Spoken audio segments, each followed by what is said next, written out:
میرے ساتھ نکالیے یرمیہ نبی کا صحیفہ، اس کا باب نمبر 29، چیپٹر نمبر 29 اور اس کی آیت نمبر 13، ورس نمبر 13۔ اور تم مجھے ڈھونڈو گے اور پاؤ گے جب پورے دل سے میرے طالب ہوگے، اور میں تم کو مل جاؤں گا۔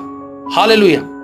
جارج میک ڈونلڈ نے ایک دفعہ اپنے وعظ کا آغاز ان الفاظ سے کیا کہ کیا آپ نے کبھی اس حقیقت پر غور کیا ہے کہ یہاں اس دنیا میں آپ کے وجود کا مقصد صرف خداوند یسوع مسیح کو جاننا ہے اور بس۔ یقین کیجئے میں اپنی زندگی میں ایک ایسے مقام پر پہنچ چکا ہوں جہاں مجھے خدا کو زیادہ بہتر طور پر جاننے کی ضرورت ہے، ورنہ میں کامیابی اور آسودگی کو کبھی بھی نہیں پا سکوں گا۔ کیونکہ بعض اوقات زندگی ہمیں ایسی تاریک الجھنوں میں ڈال دیتی ہے اور ایسے شدید دکھ میں ڈال دیتی ہے کہ امید کا دامن ہاتھ سے چھوٹتا ہوا محسوس ہوتا ہے۔ یوں محسوس ہوتا ہے کہ جیسے زندگی میں اب کوئی خوشی باقی نہیں رہی، بلکہ ہر طرف سے مزید پریشان کر دینے والی خبریں سننے کو ملتی ہیں۔ ان تاریک اور بوجھل کر دینے والے ادوار میں جو اہم ترین سبق مجھے سیکھنے کو ملا وہ یہ ہے کہ زندگی میں دکھ، درد، مسائل اور مصائب سے فرار ممکن نہیں۔ خواہ میں خدا کا فرما بردار رہوں، خواہ روحانی ضابطوں پر پوری طور سے عمل پیرا رہوں، مسائل اور مشکلات متواتر میری زندگی میں موجود رہیں گے۔ میں نے کئی بار محسوس کیا کہ بائبل مقدس کی روشنی میں زندگی بسر کرتے ہوئے بھی زندگی میں بہت سی جگہوں پر مجھے ناکامی کا سامنا کرنا پڑا۔ شاید آپ کو میری یہ باتیں اچھی نہ لگیں یا عجیب محسوس ہوں، لیکن سچائی یہی ہے۔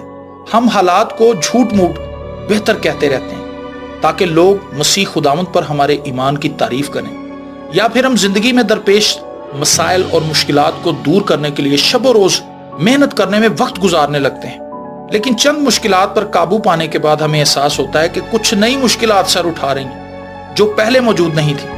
اس لیے بہت سے لوگ اپنی ناکامیوں اور پریشانیوں سے دل برداشتہ ہو کر بد کرداری، نشہ بازی اور یہاں تک کہ خودکشی کا راستہ اختیار کر لیتے ہیں۔